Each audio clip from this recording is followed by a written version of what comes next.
Good evening and welcome to Easy Friday, your weekly roundup of the top stories from Kenya and around the world. I'm Caren Kibbett, bringing you the latest headlines with insightful analysis and breaking news. Tonight, Kenya steps up its role on the global stage, pledging an additional 600 police officers to help stabilize Haiti in a bid to restore peace and order to the troubled nation. Stay with us as we explore the details of this critical mission and much more, including the latest in politics, sports and entertainment. But first, let's take a look at the highlights.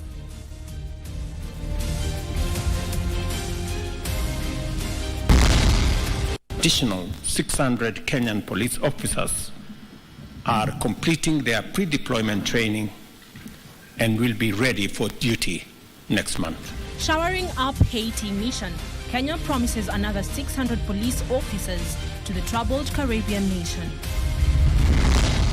It is my considered opinion that these petitions raise weighty constitutional questions that fall under Article 163B and D2. Hence, I am persuaded to refer them to the Chief Justice for empanelment of a bench. Letting no chances. Rigathi Gachagua impeachment case referred to Chief Justice for directions. And schools are running broke. Head teachers warn of early closures due to financial crunch.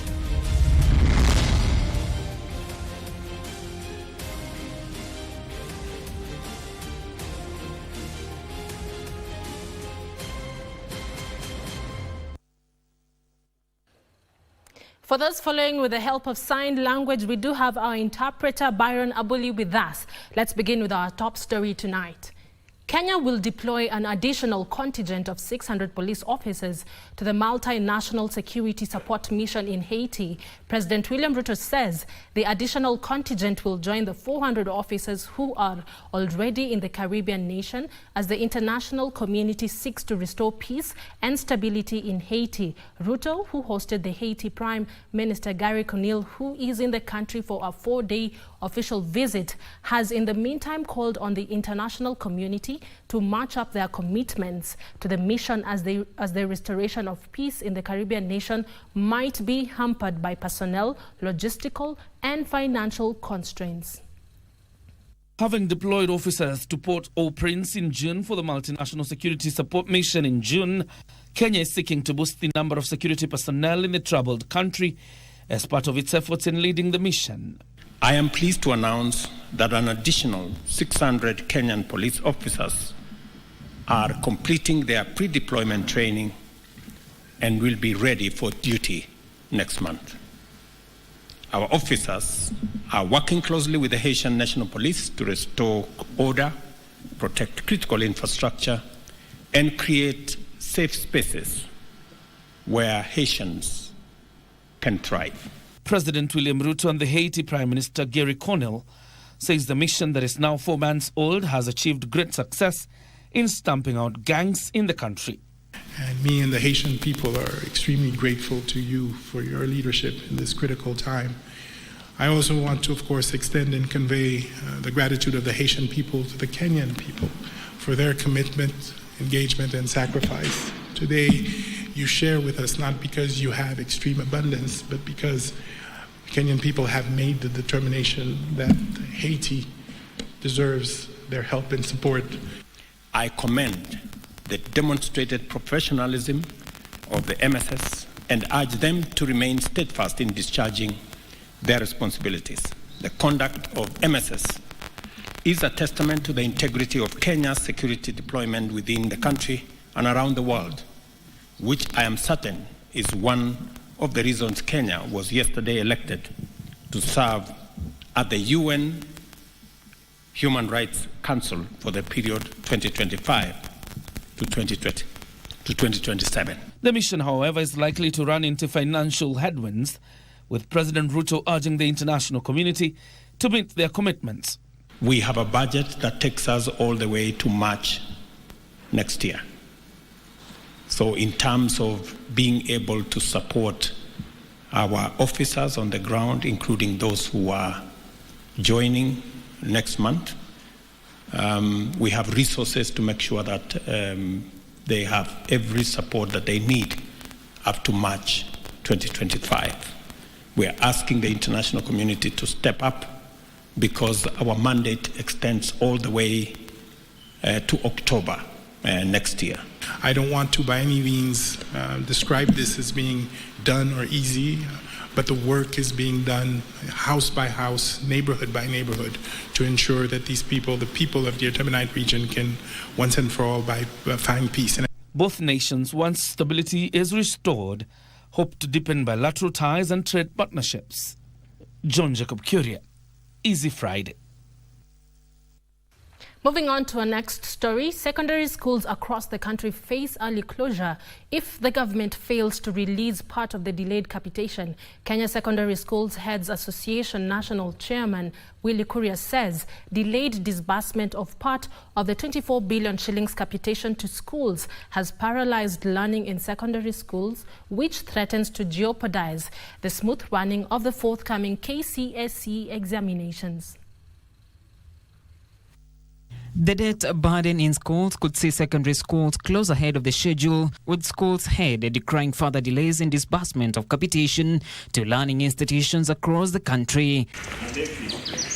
Led by Kenya Secondary Schools Heads Association National Chairman Willie Kuria, the principals expressed concern that most of the day secondary schools have not been able to handle the end-of-term sciences practicals due to lack of funds to purchase the required equipment and exam materials. The amount that has been received in the tuition and operation account is about 11,300.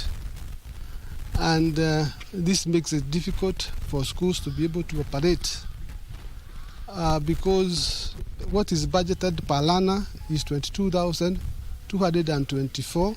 The situation has raised concerns in the schools, with heads of institutions noting that this will affect preparedness of learners, especially on science-related subjects in the forthcoming KCSE. Some of them are interacting with the apparatus for the first time because we don't have the apparatus that they can see. And now this being an exam, and they have come for the first time, what we are expecting is the failure because the student has not been exposed to such practicals in our school. The situation is actually very critical in day schools because day schools do not have any other source of income. They purely rely on this capitation. The situation has forced some institutions to temporarily seek facilitation from better equipped schools. In Murang'a County, Form 3 students from Giko Day Secondary and Kambirwa Day Secondary Schools have sought assistance from Murang'a High School for their science exams practicals, which is training resources. Tunakosa apparatus ambayo tunafaa kutumia kwa laboratory. Hata laboratory yenyewe pia bado tuko tuna room tulitengenezewa, lakini hakuna hata chochote ambacho kimekuja.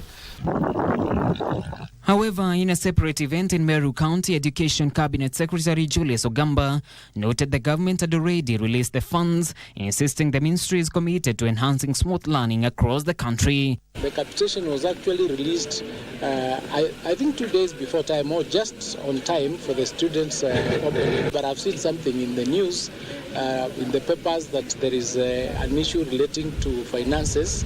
And I want to assure the country that as far as the ministry is concerned, the funds were released, and we're going to find out what is the discrepancy that they are talking about. To ensure a seamless transition for CBC learners, Ogamba said the government has constructed more than 12,000 classrooms in the country out of the targeted 16,000 classrooms. We've got funding from the World Bank to do 12,000 classrooms. According to the school calendar, all Kenyan secondary schools are scheduled to break for holiday from 25th of October 2024 to pave way for the national examinations. Some schools, of course, will go up to that time.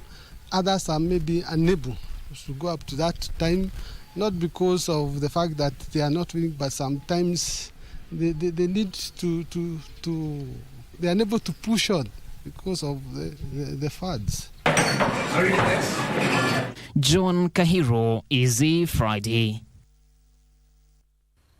Interior Cabinet Secretary Kithure Kindiki has declared several areas in Tana River County as security disturbed and dangerous. The affected areas include Bangale and Tana North sub-counties. The declaration means the affected areas are now security operation zones, and locals have been urged to surrender any firearms they hold to the authorities. In a Gazette notice, the CS notes that the decision was made in consultation with the National Security Council and is geared towards addressing escalating security concerns in the region and will remain in effect for 30 days with the potential for extension.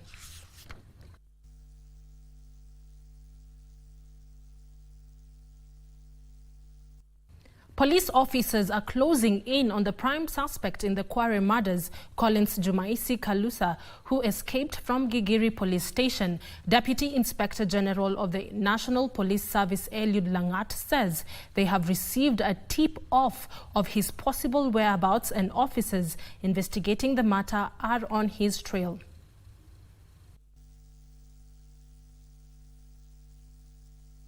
To these macabre murders,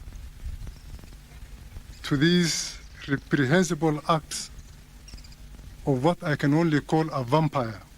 It has been 53 days since the prime suspect in the Caren murders, Collins Jumaisi Kalusha, escaped from the Gigiri police station alongside 12 other Eritreans who are detained at the station. The fugitive is still at a run. The investigation is ongoing. Actions were taken against the police who we deem that they never did their work right.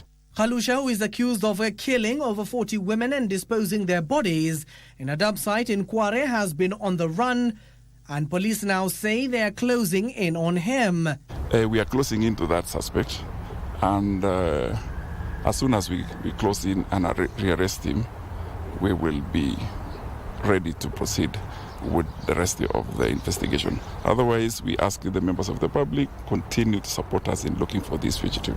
Deputy Inspector General of the National Police Service, Eliud Langat, says the suspect will be apprehended and presented before the courts. Hakuna mtu ametishiwa maisha yake. What I know is that we are very keen in rearresting this Jumaisi. The escapees had cut a wire mesh that forms part of the security to the cells and scaled a perimeter wall, leading to their escape on the night of the 20th of August 2024. Meanwhile, Langat says enough police officers have been dispatched to quell the deadly interclan clashes in Tana River County. Yeah, it's very true that there are people who actually died as a result of that clan issues. This is after 14 people were confirmed dead, with hundreds forced to flee their homes. I am aware that the Provincial Security Committee from the Coast region are currently holding meetings and trying to resolve that issue, but in the fullness of time we will be able, we are closing in to the suspects that are inciting Wananchi in that particular area. The victims were mainly flood victims who were relocated to an area along the Garissa-Hola Road, an exercise that angered local pastoralists who claimed the area was their grazing land and watering points. This comes even as the Deputy Inspector General of the National Police Service, Langat, has affirmed that top security chiefs in the country will be meeting with Haiti representatives to ascertain the progress of the National Police Service-led mission within the Haitian nation. Abdiaziz Hashim for Easy Friday. The High Court has referred the case challenging the impeachment of the Deputy President Rigathi Gachagua to Chief Justice Martha Koome to appoint a 3-7 judge bench to hear and determine the matter. In his ruling, Justice Lawrence Mugambi noted that the case has raised serious constitutional questions that require the intervention of the Chief Justice. Justice Mugambi stated that despite stiff opposition by the respondents, it was his opinion that those cases raised weighty constitutional questions that persuaded him to refer them to the Chief Justice.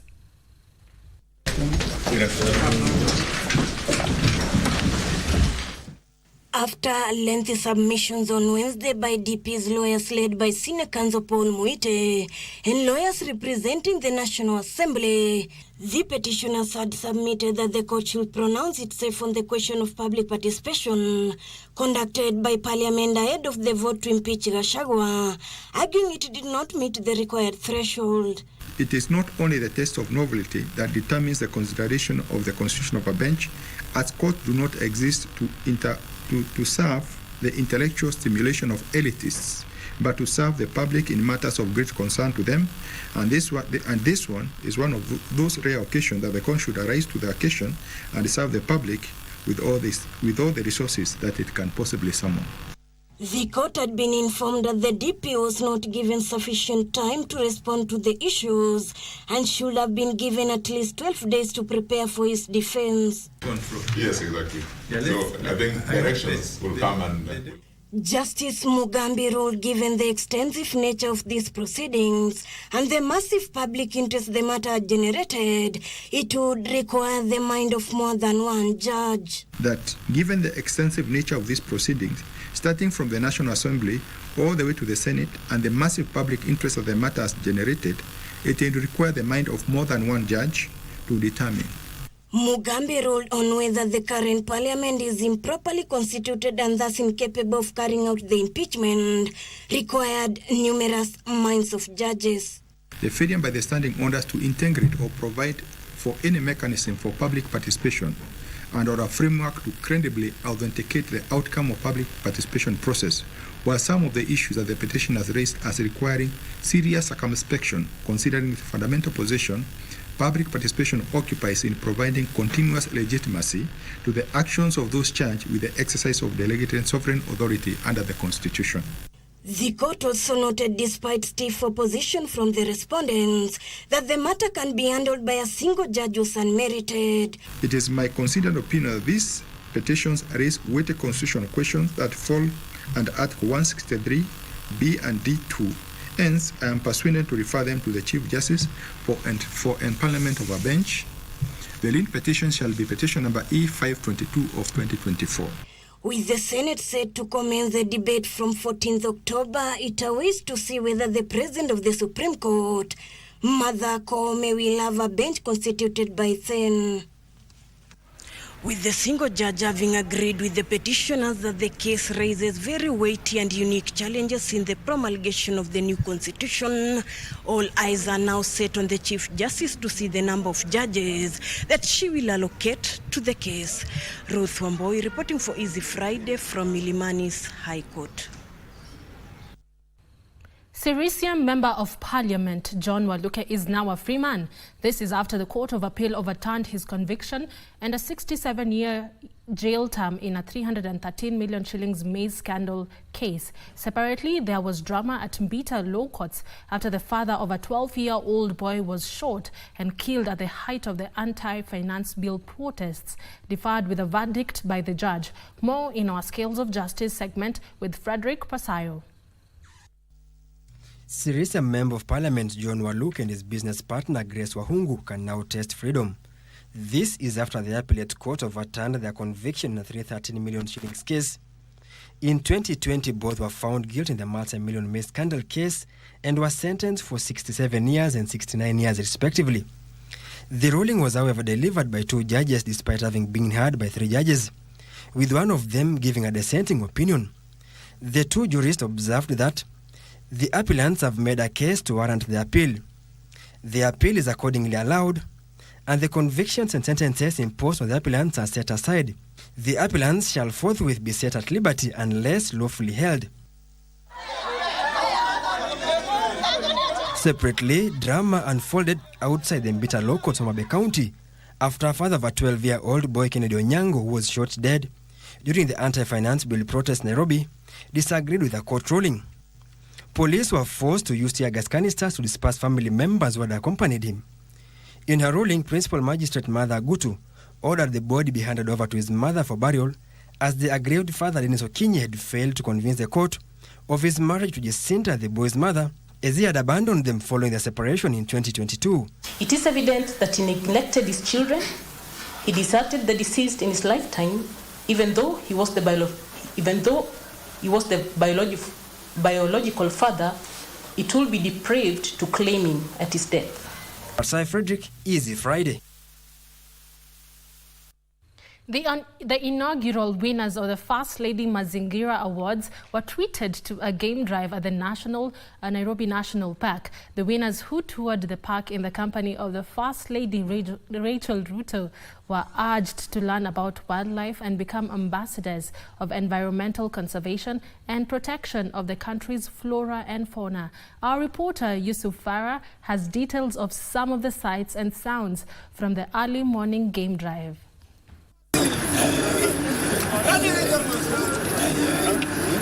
Friday morning at the Nairobi National Park.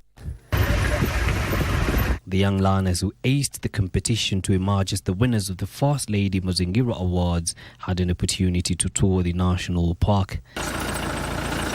The young learners were local tourists as they rode into the park, and inside the park it was a sight to behold. From rhinos to zebras, gazelles and lions, there was much to feed the curious eyes of these young learners. They were then taken to the animal orphanage for an up-close view of the wildlife. Mazingira Awards patron First Lady Rachel Ruto urged them to actively participate in climate change conversations and become wildlife ambassadors. Learn more about wildlife and share your knowledge with your friends and family. If you ever see or hear about someone harming animals, tell a trusted adult or report it to the authorities. Join or form school clubs that focus on wildlife and environmental conservation. Kenya plays host to over 2.5 million international tourists each year, according to the First Lady, a number the government hopes to double in the coming years through meaningful inclusion of these young people. Whether it's planting a tree, picking up litter, or learning more about the animals, you are the future protectors of Kenya's wildlife. We want to assure you of our support, our cooperation, so that we can come up with policies, we can come up with legislation and a good operating environment so that the programs that you've put in place can thrive. Aware of the challenges such as poaching still impeding the country's full tourism potential, the First Lady challenged stakeholders to collaborate in dealing with the menace. It is our job as Kenyans to protect them, not just for today, but for the future, so that your children and grandchildren can enjoy the amazing wildlife just like you did today. With over 1,000 schools participating in the maiden Flama competition this year, the First Lady is calling for the inclusion of more institutions in the subsequent competitions in her ambition to ensure that no learner is left behind. Yusuf Farah reporting for Easy Friday from the Nairobi National Park, Nairobi County. Thank you, Yusuf, for that report. We will now take a short break, but there is more ahead. Keep it here, KBC Channel 1. We will be back.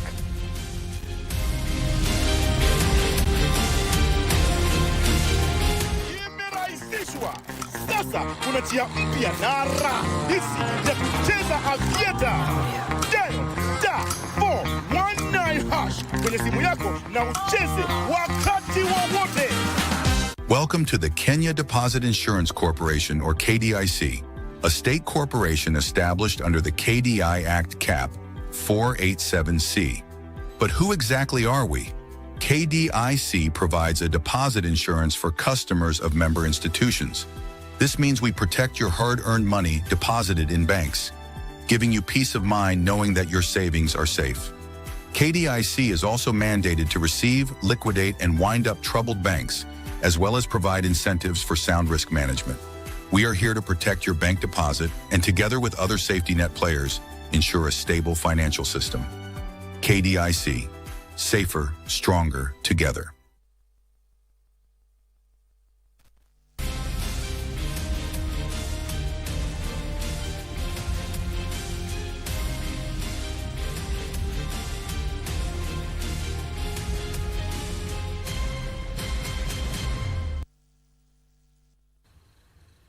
Welcome back and thank you for staying with us. This is Easy Friday for those joining us right now. Let's continue with our next story. Mombasa Governor Nasir has ordered the immediate transfer of county askaris manning the Miritini cess points for what he says is undermining the war on the entry and sale of mogoka in the county. The governor directed the deputy governor and county secretary to oversee their transfers, even as he called on county staff to step up vigilance against the entry and sale of the stimulant. Commemoration of the World Mental Health Day at Treasurer Square grounds, Mombasa Governor Abdulswamad Nasir pledged to scale up the war against the sale of mugoka in the county. It is here that the governor faulted county askaris stationed at Miritini Cess Point for alleged laxity in enforcement of the directive banning the entry of the stimulant, which was undermining the county's ongoing effort to curb the spread of the stimulant. DG na county secretary tukimaliza tu hapa, kwa sababu tumezungumza sasa na kuzungumza wale wafanyakazi ambao kwamba wanafaa kuhakikisha ya kwa hivi vitu haviingii, sahi tayari wanaona ya kwa wanalegeza effect transfers of those people with immediate effect. And I want this to be from zile soko, zile entry points na kwengine kote. Muliona ya kwa mimi nitanyamazia kimya yao yamekaa tu hivi. We cannot go back to square one. Hatuwezi kuregea nyuma pale ambapo kwamba tayari tulikuwa tumefika mbele. This comes amid growing concerns over the increasing availability of mugoka, which has allegedly fueled a rise in mental health challenges across the county. Hii hospitali yetu ya Portrees, kando na wale wenye kwenda pale kila siku kupatiwa madawa, 80% ni katika mafuta yenye kuwekwa katika ule moto, kuuzidisha ule moto. Moja wao ni haya mambo ambayo kwamba ni ya mugoka. We need to be able to be firm. Na hata kama ukiona hilo nyingine pia inateleza, na wao pia wajue ya kwa wanaweza kubadilishwa waende kwingine. We will not tire on these matters. The governor further reiterated his firm commitment to eradicating the entry, sale and consumption of mugoka in the county, vowing to ramp up efforts to combat the entry of the substance, even as the matter remains a subject of a court process. For Easy Friday, I'm Abdulaziz Abeid. The Pubs, Entertainment and Restaurant Association of Kenya will be holding a number of concerts on Mashujaa Day with the Jamaican reggae artist Glen Washington set to perform in Nakuru. The concert is part of the association's effort to bring reggae lovers together and shower up bar business that has been on the downward trajectory.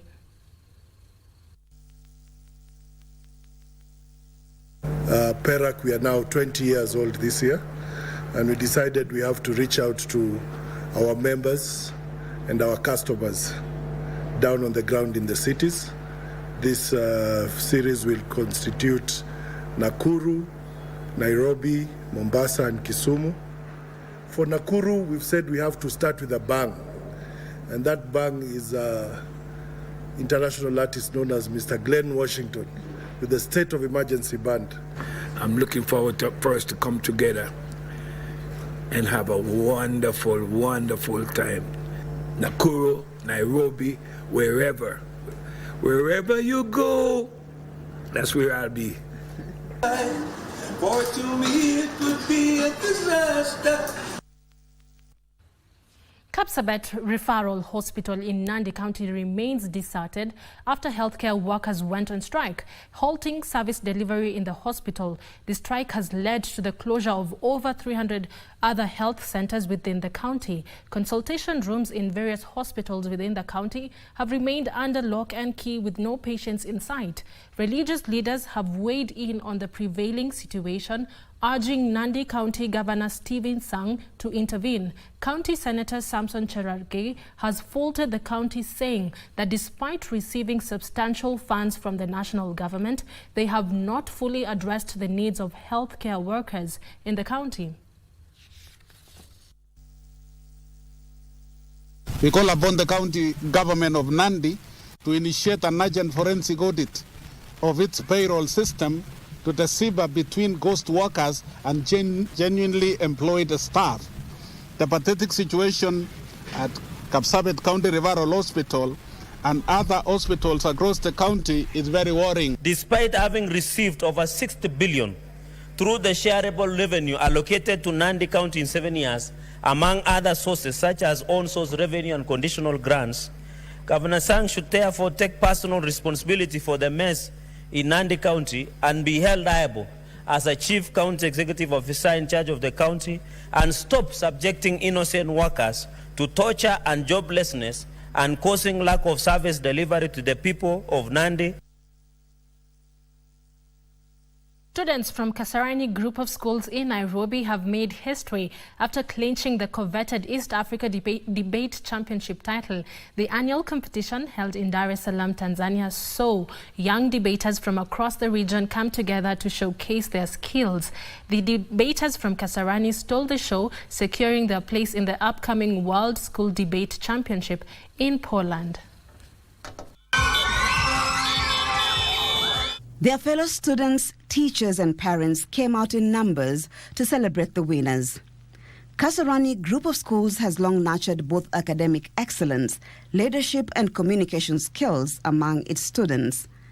We started something called the Talents Academy, where we identify talents, nurture them, and hope that somebody will identify such children. Some of the best speakers of the world have gone on to win big seats in the world. People like someone like Martin Luther King Jr., someone like Obama, for example, our very own PLO Lumumba.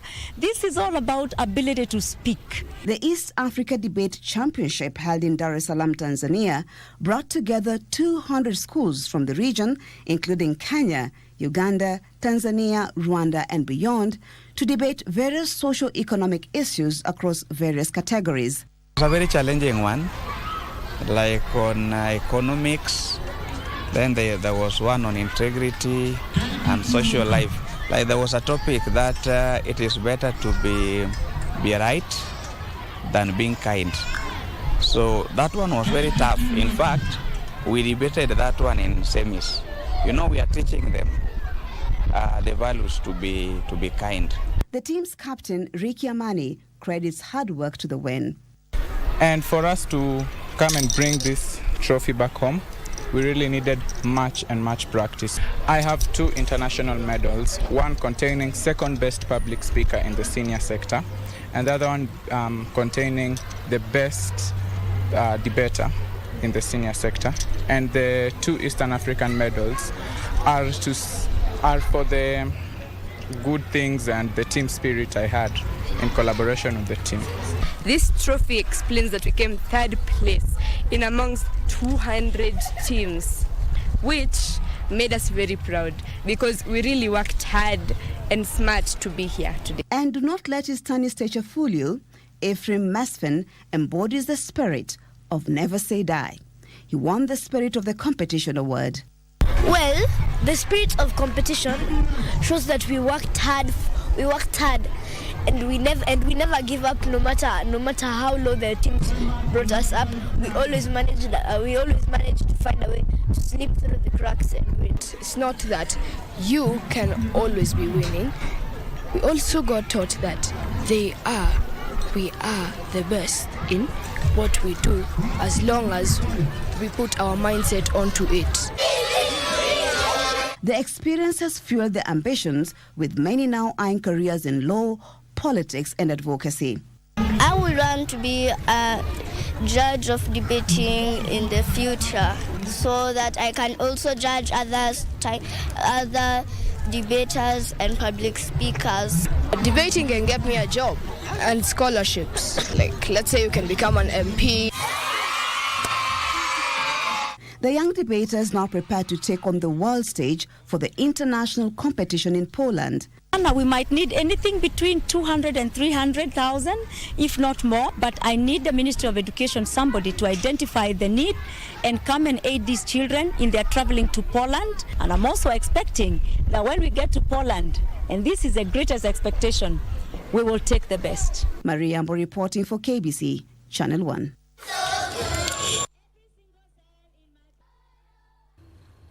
Mining, Blue Economy and Maritime Affairs Cabinet Secretary Hassan Ali Joho has assured 3 families from Kipini whose relatives were arrested and detained in Madagascar that the government has taken steps to secure their release and safe return back home. Elsewhere, Kenya Revenue Authority is set to deal with smugglers along the Malaba-Busia porous borders. This and more stories in our county news roundup. Hapa kazi lazima ifanywe. Katika wizara hii ya madini, uchumi samawati na mambo ya bahari, kazi lazima ifanye nini? Ifanywe.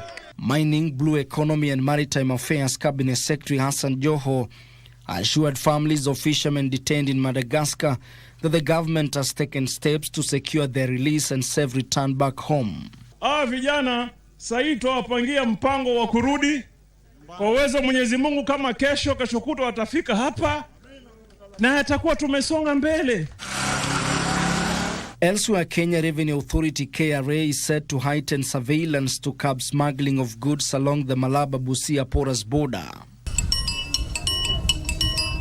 And in Kilifi County, the annual Mekatilili Wamenza Peace Walk commenced in Kilifi with calls to protect older persons in society and to promote peace. The peace walk will cover 350 kilometers as part of build-up exercises for Mashujaa Day celebrations to be observed on Sunday, October 20th, 2024. Shida ya mauaji ya wazee ni donda sugu kwetu hapa. Ni jambo ambalo linaudhi sana kwa sababu tunapoteza wazee kwa haraka zaidi. Meanwhile, Kiambu County mental health experts are calling for development partners and government to address rising suicide cases in the county. According to the mental health coordinator for Kiambu County, Dr. Lynette Kendi, out of 489 suicide cases reported nationally 2 years ago, 109 were from Kiambu County, raising concerns of the rising mental health challenge for the region. So that one tells you the state at which we are as a county, and that is why we have to mobilize and collaborate with mindful institutions so that our people are sensitized on mental health matters. And while the world celebrates Customer Service Week, the Rofin group of schools treated their students to a special lunch. Boniface Owiti, director Rofin group of schools, urged all institutions to treat customers as king. The customer always comes first, yeah? And basically that's where we are here, because they come first in everything that you're doing. And our theme for this year is above and beyond.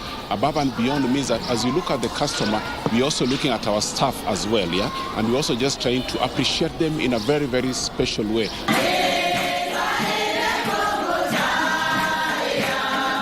And finally, Maendeleo ya Wanawake chairperson Rahab Mwikali Muhiu has pleaded with the president to give dialogue a chance whenever divisions emerge in the government, and especially political issues that are causing tension in the country.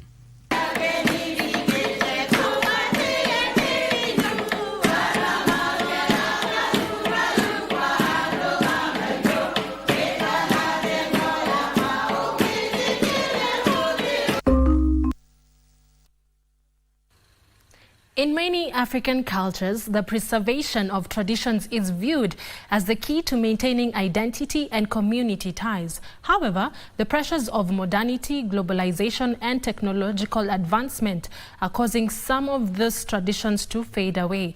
One such ritual at risk of extinction is the traditional male circumcision ceremony among the Abanyala community in Kakamega County.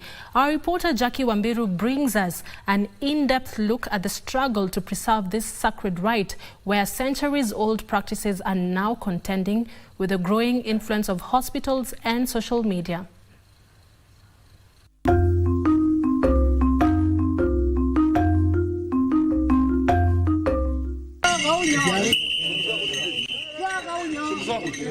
In the heart of Kakamega County, the Abanyala community holds fast to an ancient Swahili proverb, Mwachamila ni mtumwa. He who abandons tradition is a slave. Yet, in today's rapidly evolving digital world, that very tradition is under threat. For generations, male circumcision among the Abanyala has been more than just a physical procedure.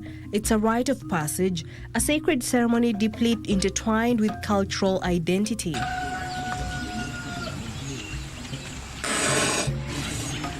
In the villages of Navakolo and Malava, this ritual marks the transition from boyhood to manhood, overseen by elders who guard the community's collective wisdom. Hii mila ni desturi ya Mwafrika ama sana sana Mluya. Kutairishwa, tunatairisha na wenzangu kutoka mbali kwa mbali. Na wote hapa ndio tunafungia leo. Leo tumeanza kutairi. Hii kikundi yangu wengine wametairi zaidi ya watoto 10 leo. Kesho bado tunaendelea.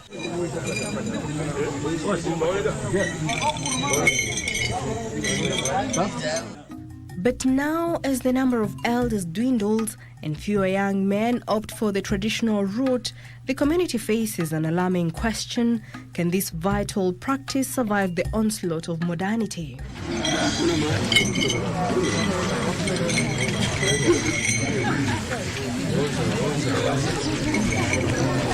Every circumcision season begins long before the actual cut. Elders gather in the quiet months of early spring to prepare their tools, not just the knives for the procedure, but also the spiritual instruments that bind the community.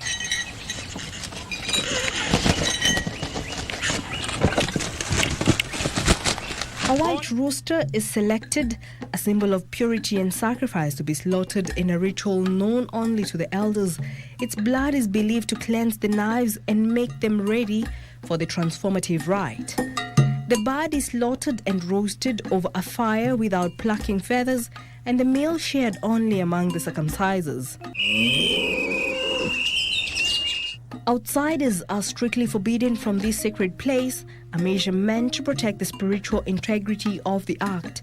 Once the tools are ready, the elders with their sharpened knives sing traditional songs, welcoming the boys who will undergo the rite. The songs echo through the hills, passing on cultural wisdom and marking the young man's initiation into adulthood.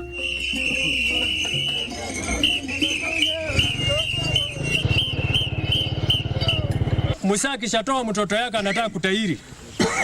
Huyo mtoto sasa ni kumaanisha amefika mwanaume. But even as the rituals persist, the number of participants has sharply declined. Mark Jomo, a long-time circumcision leader, explains the dilemma. Jomo is not alone in his concern. Many boys now prefer the hospital setting, citing the influence of their families and the fear of potential complications. In some cases, families carry scars from botched circumcisions performed by untrained relatives in the past. The trauma from these experiences has led to a deep reluctance to embrace the traditional methods. Mtoto kutairi, hata wengi wamependa hospitali, lakini hospitali wanapoteza watoto. Watoto wengi wanaharibika kwa sababu ya kwenda hospitali. Wanaharibika kwa nini? Mtoto yangu mimi mtairishaji. Kuna mwingine sio mtairishaji, msasi, lakini ako na mila kama hii yangu. Na wewe uchui na uchukue mtoto yako upeleke hospitali wa tairi. Huyo mtoto akiharibika utaanza kulaumu. Wameharibu mtoto yangu. Vijana ya siku hizi ama wazee wa siku hizi wafuate kimila na utaratibu ule unatakikana. Wasije wakachukua mtu ambapo hana hiyo kimila naye aende aharibu watoto wa wenzake. Kulingana na siku hizi inasemekana ni mambo ya biashara, atumie kibiashara kuumbisha wenzake. Hapana. What was once a unifying moment in the community has become a point of division. Hospitals, seen by some as a safer option, have begun to replace the communal aspect of the tradition. Elders like Jomo see these as a profound loss, not just for the boys but for the entire culture. Despite the challenges, the elders continue to advocate for the preservation of the ritual. They've appealed to local government officials calling for support to keep their traditions alive. Tunataka serikali kwa kutusaidia. Watusaidie mambo ya vifaa kama uniform, kwa sababu hizi kisu tunatengeneza kutoka kwa fairo. Without intervention, they fear that the essence of their cultural identity may be lost. Lazima walinde ile John anafanya. Usipolinda ufanya vile John anafanya, kimila inaweza potea. Na kimila ikipotea, watu hawatakuwa sawa. As the digital age continues to reshape how communities function, the Abanyala struggle to hold on to their traditions. Whether the next generation will continue to embrace these sacred rites or let them fade remains uncertain. But for now, the elders press on, believing that without tradition, their people's soul will be lost to time. Jackie Wambiru, My Culture.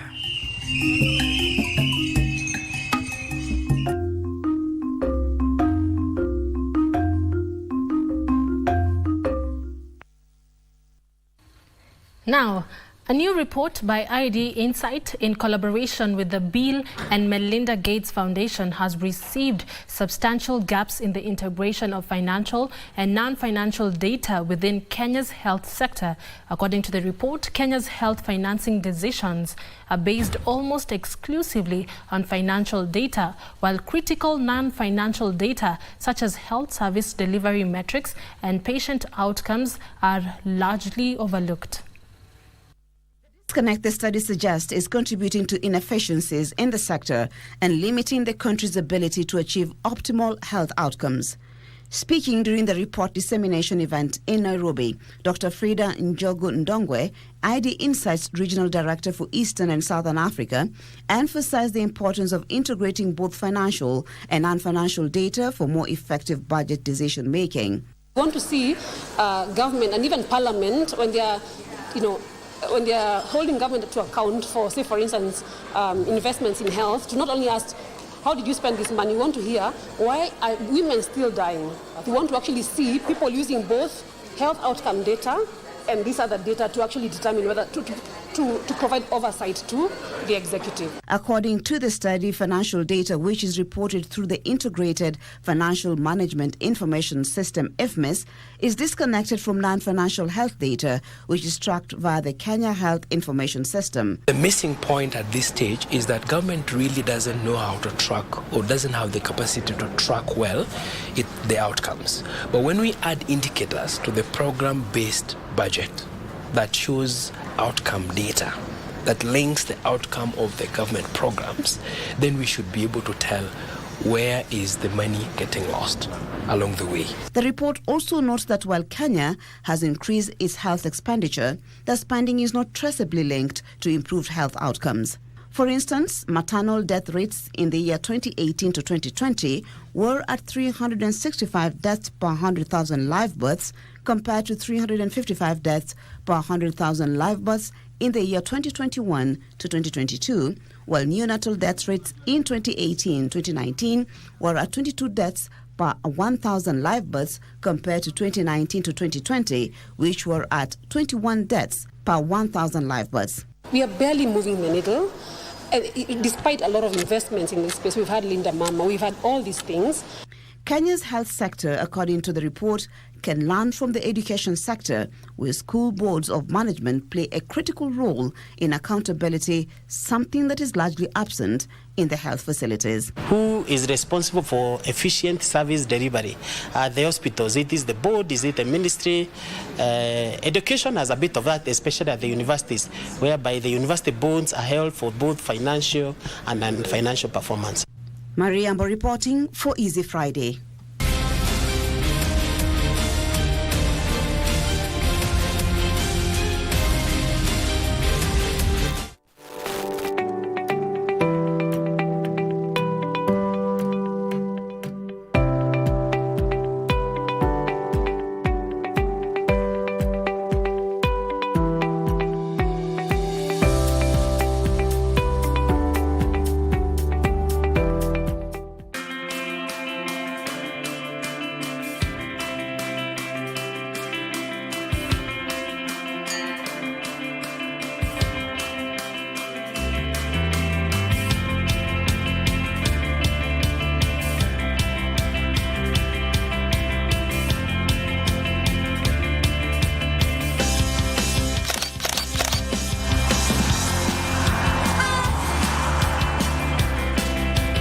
the Master Flair kwenye star 570 hash option ya 4 na ushindi wako tunautangaza the 6th of October. Tucheze, tusaidie, tushinde!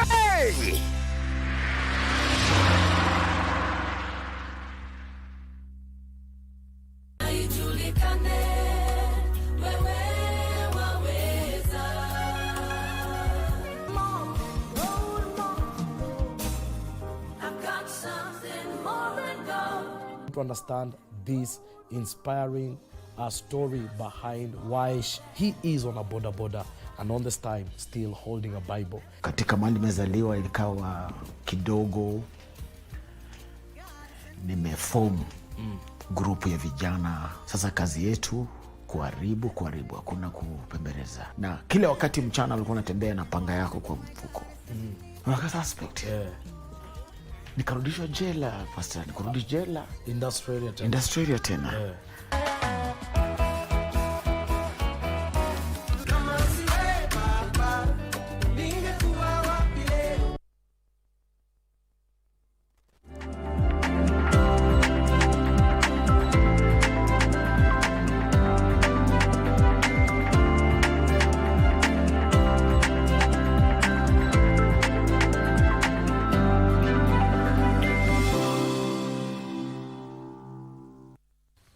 Welcome back. Thank you for keeping it easy Friday. Let's now take a look at the day's business.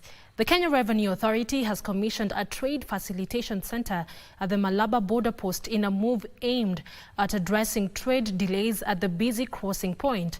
The center houses various government agencies in a bid to ease traffic flow and is also expected to boost revenue collection at the post to over 500 million Kenya shillings every month, while boosting daily truck numbers from 2,000 to about 2,500 trucks. Here is Wycliffe Okech with more details. Initially, people seeking government services at the Malaba border post used to move between offices, wasting time and incurring more parking charges. However, the government has been constructing one-stop border posts to bring government services closer to consumers. Today, the Kenya Revenue Authority has commissioned a service center at the Malaba one-stop border in a bid to enhance trade along the border town. And this will bring a lot of synergy, especially in the work we do. It will also assist our customers to be able to identify and move in a very efficient way from one desk to the other. Revenue officers from Uganda are equally housed under the facility in a move that the authority says will significantly enhance trade within the East African community. Now it will be very efficient, where a clearing agent will just come in and within a very few minutes he is served and he can be able now to process the truck to move across to the neighboring country. With the new service center, KRA plans to improve revenue collection at the busy border post from the over 500 million generated in September. So from that target that was there, we were able to raise 540 million from Malaba OSBP, which speaks to the significance of this border post, because it's what Mombasa is to Kenya, that is what it is to Uganda. So the trade flows are significant, they're major, and by servicing Uganda, we are then servicing further into East and Central Africa. For Easy Friday, I am Wycliffe Okech. The Kenya Plant Inspectorate Service says it is planning to raise the fine on distributors and retailers of fake seeds, a major crackdown aimed at stemming the vice. KEFI's Seed Certification and Plant Variety Protection Director Simon Minus says the Seed and Plant Variety Act is currently set for a review, and the plant agency is seeking to increase penalties to more than 1 million shillings upon conviction. Seeds have been on the rise in the country, with 30% of all seeds sold in the Kenyan market suspected to be contrabands. This is thwarting the government's effort to address food insecurity and malnutrition. The Kenya Plant Inspectorate Service says there is a need for strict penalties on fake seed merchants to reduce increased cases of farmers purchasing uncertified seeds. The plant agency says the current 1 million shillings and 2-year jail term has not deterred offenders, calling for a review of the penalties to make them more punitive. One of the challenges is when you engage with the enforcement people, the investigators, they say that seed offenses are minor offenses. And you know it kills people, but they call them minor offenses. KBC is urging the judiciary to prioritize fake seed cases to protect farmers from uncertified seeds during the next planting season. Players in the sector also want the court to expedite GMO cases. Today, Kenya needs quantity. We don't have enough food. People say there that there's enough food all over in the world. Globally, there's enough food to feed everybody. But what we produce today, with the prices that we give our farmers for the produce they produce, is less than what is needed. The Plant Health Agency is also calling for regional collaboration to control the entry and distribution of fake seeds in the region. Dan complained to us that they were getting fake seed from Kenya. Then it was discovered that in Kampala is where they will print packaging materials, label them as Kenya seed, East Africa seed. For Kenyan companies, the Kenyan companies are known to have good seed, and ship it to South Sudan. Benson Rioba reporting for Easy Friday. Moving on, cooperatives directors will serve for a maximum of 2 terms as the government tightens saving and credit cooperative societies regulations. Cooperatives Cabinet Secretary Wycliffe Oparanya says term limits will entrench good leadership and reduce incidences of fraud that have characterized the SACCO movement. The government has been keen on regulating SACCOs as cases of fraud continue to haunt a number of saving societies. Plans are underway to set term limits for SACCO directors in a bid to reduce fraud incidences. Having a committee within the office of the Commission of Cooperative to look at any borrowing by any cooperative so that we establish that cooperatives are borrowing for good intention. Cooperative Cabinet Secretary Wycliffe Oparanya says the Cooperative Bill 2024 will ensure directors only serve for 2 terms to reduce malpractice cases. And we believe that if high offices like the presidency has limits, also we need to have some kind of limits in the way we elect our leaders, in how long they can serve. This as committees have been set up to audit coffee and sugar cooperatives' books as their debt continue to rise despite constant bailouts by the government. SACCOs have been encouraged to consider advancing credit to investors in the manufacturing sector to grow their books and spur development.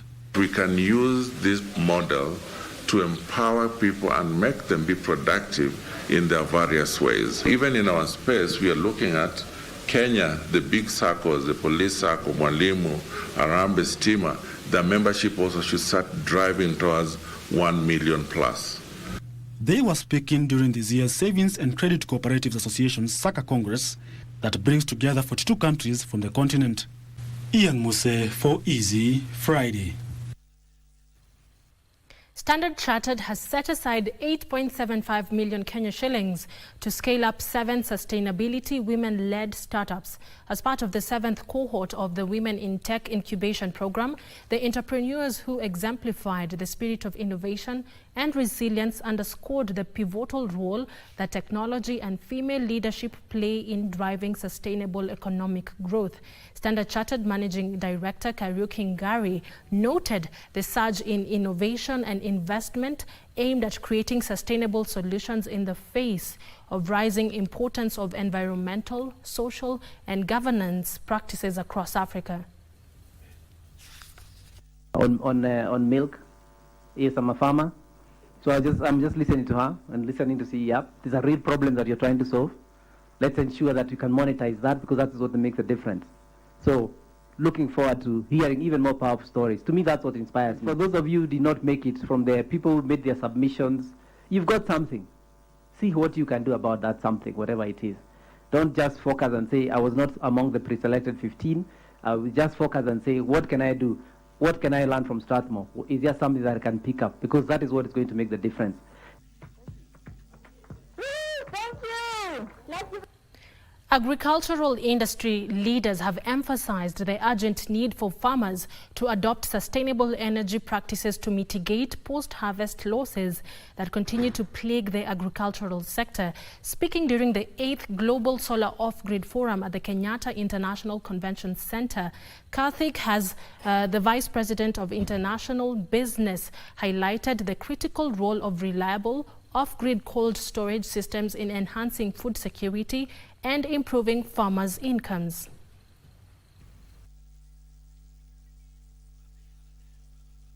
Energy experts attending the expo have stressed that embracing sustainable energy practices not only addresses the immediate issue of post-harvest losses, but also contributes to broader environmental goals. To grow your crops, you need proper irrigation. And to run irrigation, you need a power source. What better than using the free power source called the sun? So by irrigating the fields, your crop yields go up, increasing food production. That is at one level. Second, once you have produced a lot of food, you have to keep it in cold storage so that the food does not spoil. Otherwise, if you produce a lot of food and it goes bad, what's the point? Once again, you're short of food. So you increase yield using solar pumps and you increase preservation using solar cold rooms, which overall increase the amount of food present in the country, ensuring not just food security. This extra food ensures you can export.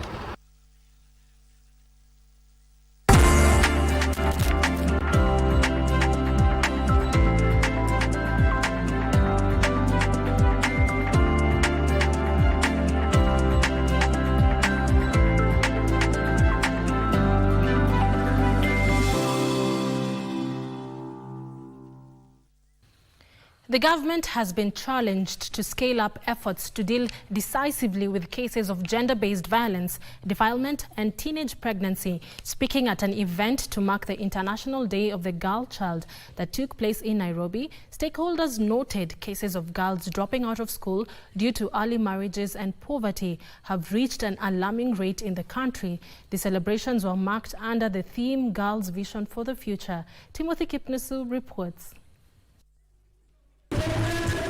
Kenya joined other nations in the world in marking International Day of the Girl Child in Nairobi. It is here that calls were made for the government to step up its efforts in protecting the girl child against barriers that hinder their progress. Like you all know, there are a lot of issues of GBV, femicide, and many more. So this movement, it is determined. One of the key objectives is to address those vices that affect girls' education in a manner that we can say we are addressing them so that the barriers can be removed and we can see girls performing at par with the boys. Issues such as gender-based violence, poverty, gender norms that lead to inequality, as well as teenage pregnancy were cited as contributory factors that have disenfranchised the girl child education and women at large. This movement will be able to not only have discussions in respect to the challenges that the girls face, but also to look at how best we can be able to incorporate all actors within the sector. The group called on the government to ensure the perpetrators of offences such as rape and defilement face the full force of the law. If the frameworks were so effective, and they were, they were nabbing any perpetrators, why do we still have many girls being violated, many women being violated? I think there is a loose nut somewhere and it needs to be fixed. We need to step back and work together to enforce these laws so that our girls can be supported and also to ensure that nobody is left behind. Meanwhile, a section of legislators are pushing for comprehensive health education in schools. Speaking while commemorating the International Day of the Girl Child led by nominated Senator Catherine Muma, the leaders urged policymakers to develop comprehensive health curriculum that not only addresses menstrual hygiene but also educate young people about menstrual-related diseases. We have reached that level where we need to up the game by having more bolder conversation around menstrual health, menstrual hygiene, and even bolder steps to come up with policies that can support adolescents. There's been a lot of improvement and work around it, but there's a running call that there still needs to be changes around how we destigmatize what menstruation health is, how we openly and freely talk about what periods are for girls and young women in this country, and how we ensure that there's accessibility of the quality sanitary towel. As we celebrate the International Day of the Girl Child today, we are celebrating our circle of wise women, we are celebrating the gladiators, the eyes who have just walked the path, we are celebrating the firebrands and even the femi ninjas. Those are the young girls who are walking the path right now. The International Day of the Girl Child is commemorated annually to promote girls' education and upscale public awareness campaign on the barriers to girls' well-being. The celebration were marked under the theme Girls' Vision for the Future. Timothy Kinosu for Easy Friday.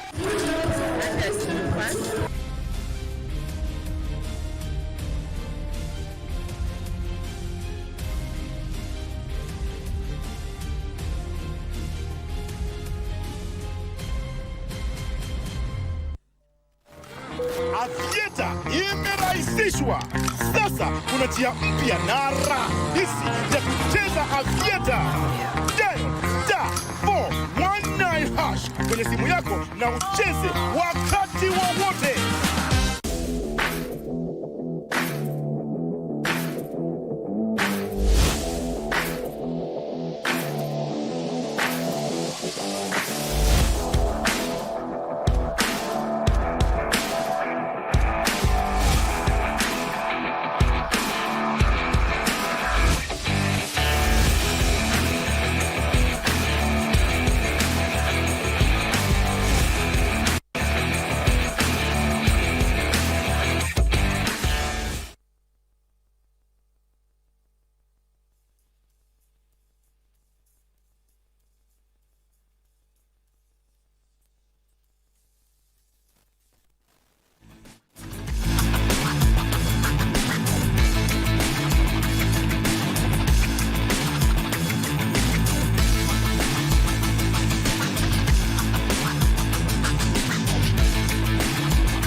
Welcome back. Thank you for staying with us on Easy Friday. Let's now take a look at the day's sports. The indomitable Lions of Cameroon have beaten Harambee Stars of Kenya 4-1 in the first leg of their two-legged 2025 AFCON qualifier in Douala to take charge of Group J with 7 points. Zimbabwe, who overcame Namibia 1-0, are now second with 5 points, followed by Kenya with 4. Harambee Stars drew 0-0 with Zimbabwe before they overcame the Brave Warriors of Namibia 2-1. They are scheduled to host Cameroon on Monday next week in Kampala in the return fixture. We will be bringing you that footage tomorrow. Let's proceed. It was a day of mixed results for Kenya rugby teams on the opening of the 2024 Safari Sevens, but Shujaa and the Kenya Lionesses were off to a winning start to redeem their losses. Shujaa, who are the defending champions, beat Lions Rugby 24-14 as the Lionesses thrashed Uganda Ladies 43-0 at the Machakos Stadium. The Kenya Lionesses showed how hungry they were for revenge when they went on a rampage against the Uganda Ladies, whom they thrashed 43-0 as Costa Blanca Barbarians hammered Kenya Cubs 36-0. The 2019 Safari Sevens champions Morans were beaten 14-12 by Frenchside Red Whalers after squandering a 12-9 lead in the first half. In other Sevens men's matches, Shogun beat Kenya Harlequins 26-0 as Zimbabwe beat the Varsity Select side 21-7. Lions Rugby beat Qatar 38-0 before losing 24-14 to Shujaa. For Easy Friday Sports, I'm Daniel Mwendo. Here, and they cut through.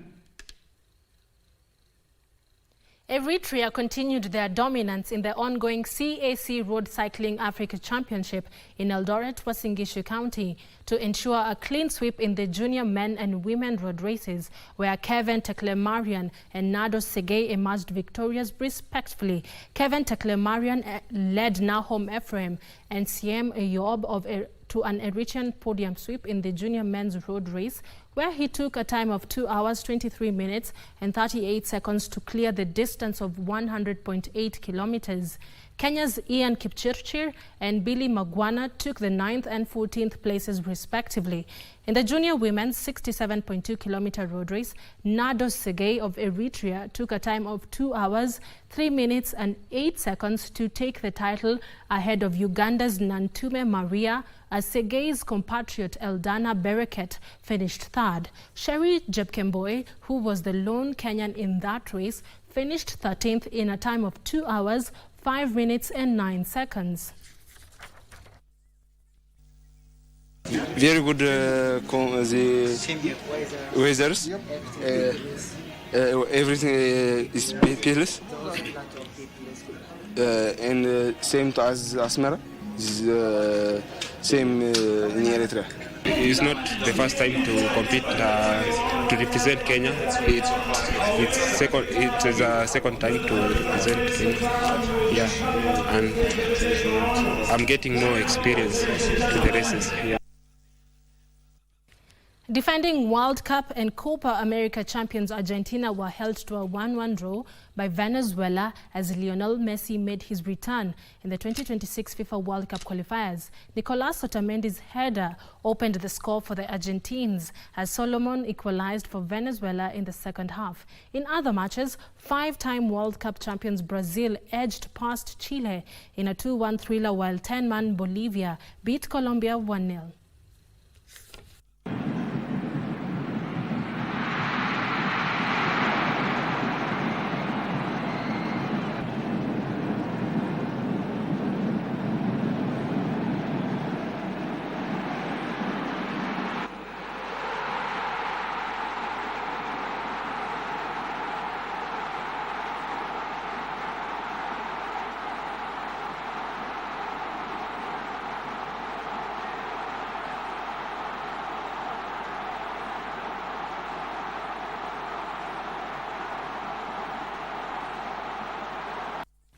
Vangelis Palfidis was on target twice as Greece upset England 2-1 in the UEFA Nations League to top Group 2 in a befitting tribute for George Baldock, who passed away recently. Belgium came from behind to hold 10-man Italy to a 2-2 draw, while Norway beat Slovenia 3-0 thanks to an Haaland brace. And finally, world number 2 Carlos Alcaraz lost in straight sets to Czech Tomas in the quarterfinals of the Rolex Shanghai Masters as the 33rd ranked player secured a 7-6, 7-5 win, which marked the end of Alcaraz's 12-match winning streak. Tomas will now face world number 1 Italian Sinner in the semi-finals after he beat Daniil Medvedev in straight sets of 6-1, 6-4.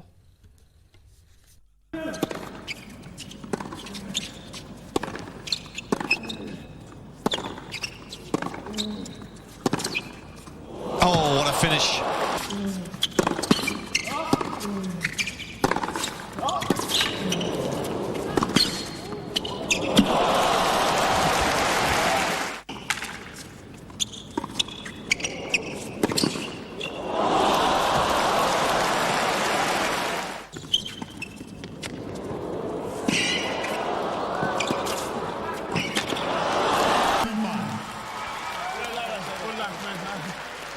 He ends Carlos Alcaraz's 12-match.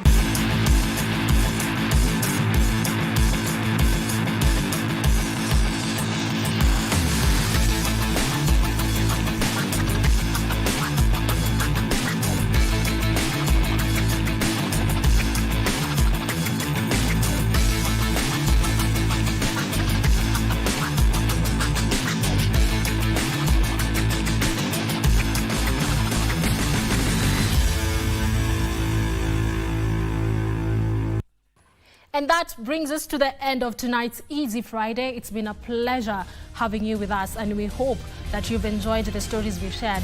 Up next is DJ Cooljax with the Disco Funk Show. So get ready to groove into the night. Keep the conversation going on our social media platforms. We'd love to hear from you. On behalf of the entire team, I'm Caren Kibbett, and tonight's sign language interpretation was by Byron Abuli. Have a fantastic weekend and a good night.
baada ya muda mfupi ama miaka kadhaa ikiwa shule. Kilo 8 kama unaipokea video wa Kenya wote ama mtu yote anayeshiriki huduma yoyote ya afya. Nimesafa kwa muda mrefu. Tafadhali mnisaidie. Mimi ningeomba Devi kama after amehudumiwa na madaktari, at least angetafutiwa mahali pa kuishi, atoke kwa hii environment. Juu akiwa na hii uchungu na hii baridi, saa zingine kumenyesha, kama wakati kumekuwa na flood juzi. Devi alikuwa nalala huko City Carton kwa mto.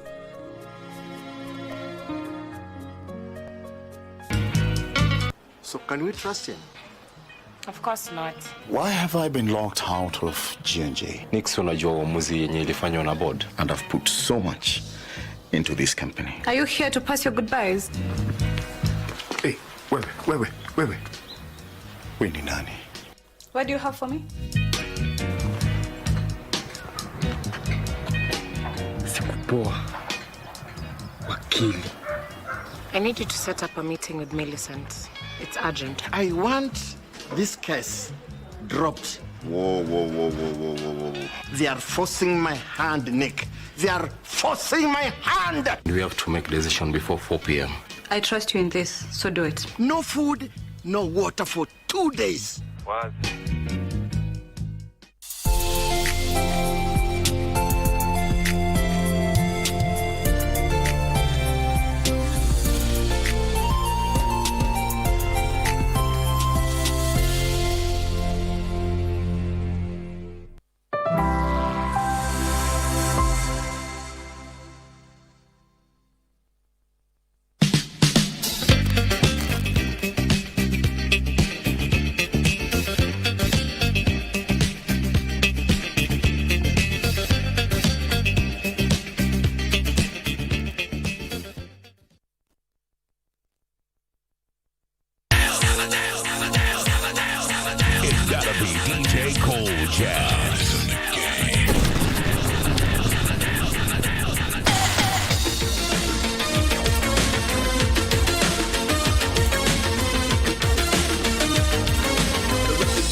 Because er hatte Flair, war ein Virtuose, war ein Rockidol und alles rief, wer kann man Rock me, aber der ist gut.